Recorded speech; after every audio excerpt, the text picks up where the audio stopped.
விஜய் வந்து இந்த அடுத்த இதுல மாநாடு போட்டிருந்தாரு, பேர் என்ன, ஈரோடு மாநாடு போட்டு ஈரோடு மாநாடு. அதுக்கு முன்னாடி பார்த்தோம், அதுக்கு முன்னாடி இங்க ஈஸியா பாண்டிச்சேரி. பாண்டிச்சேரி நல்ல வேலை, டிஎம்கே அரசுக்கு ஆதரவு கொடுக்கறது சொல்லாம போயிட போறாரு, எங்களுக்கு எதிர்த்து செயல்படுறாரு. நான் ரொம்ப கிளியரா அடிச்சாங்களா பாண்டிச்சேரியில, அந்த பெண் ஈஷா அடிச்சுட்டாரு ஒரே பாயிண்ட்ல. ஐ நோ வெரி வெல், நீங்களா யாருன்னு எனக்கு தெரியும், ஸ்டாம்பேட் குரூப், நீங்க இப்படிதான் பண்ண முடியும், இதுமா பண்ண முடியாது, ஆனதை பாருன்ட்டு. அதை வந்து தமிழ்நாட்டுல செய்யாதது ஆயிட்டு செஞ்சாங்க. நேரடியா என்ன சொல்லிடுவாங்கன்னா அரசாங்கத்தோட காழ்ப்புணர்வுட்டாங்க, அதனாலதான் இங்க செய்யல. பட் பாண்டிச்சேரியில செப்பரம் ஓடலையே, படம் ஓடலையே, இப்படிதான் செய்ய முடியும், முடியாது. கதா சார் யாரா இருந்தா நீங்க அடங்க மாட்டாங்களே சார், ஈரோட்லயும் வந்து ஸ்பீக்கர்ல ஏறாங்களே சார். ஒரு மிகப்பெரிய இளைஞர் பட்டாளம் இருக்குமா, விதை நெல்கள், அதெல்லாம் விதை நெல்லுமா, அதை விருந்தாக்கிட கூடாது. இந்த இளைஞர் பட்டாளத்தை நல்ல முறையில் டியூன் பண்ணணும்.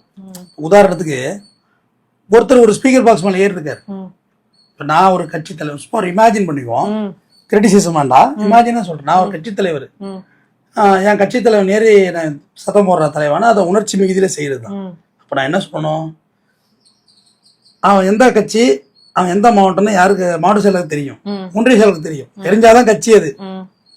அவன் யார் எந்த மாவட்டம் சொல்லி இங்கே கட்சியோட தூக்கு, அடிப்படை உறுப்பினர் சீட்ல இருந்து அவனை தூக்குறேன், கட்சி தலைவர் நானே போடுறேன் டைரக்ட் ஆர்டர் அப்படின்னு சொன்னா அடுத்து ஒருத்த மரத்து மேல ஏறுவானா, பாக்ஸ் மேல ஏறுவானா, ஏற மாட்டான். உங்க கண்ட்ரோலுக்குள்ள கொண்டு வரணும், கட்டுப்பாடுகள் கொண்டு வரணுமா. கீழே இறங்கினா முத்தம் கொடுப்பேன்னா என்ன பச்சை பிள்ளையாமா, இடுப்பதுக்கு மாமா கீழே இறங்கினா முத்தம் கொடுப்பேன், சாக்லேட் தரேன், அழாத அழாத அழாத, இங்க பாரு மாமா பாரு மாமா பாரு மாமா அப்படி தூக்கி கொஞ்சம் பிள்ளையாமா.